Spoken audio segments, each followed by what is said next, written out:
احتیاط واجب کا ان شارٹ مسئلہ یہ ہے کہ اس میں آپ سیکنڈ مرجے کی بات مان سکتے ہیں، اور اگر سیکنڈ مرجے نے بھی احتیاط واجب لگائی ہے تو آپ تھرڈ مرجے کی بات مان سکتے ہیں، اور اگر تھرڈ نے بھی احتیاط واجب لگائی ہے تو آپ فورتھ کی بات مان سکتے ہیں۔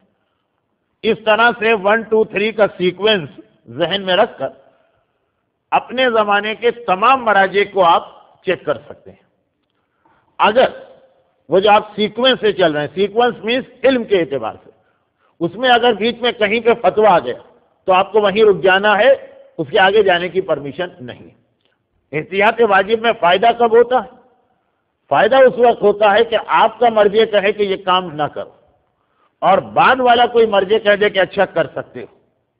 جیسے کرسچن اور جوس کی نجاست کا مسئلہ کہ اس مجمع کی میجورٹی، بلکہ شاید سبھی، یا آغا خوئی کی تقلید میں ہیں یا امام خمینی کی، اور یہ دونوں مرجع کہتے ہیں کہ احتیاط واجب یہ ہے کہ کرسچن نجیس، لیکن چونکہ ان کے بعد آغا سیستانی اور آغا خامنائی نے کہا کہ یہ پاس ہے، تو احتیاط واجب میں ہم کو ایک فائدہ یا بینیفٹ ملا۔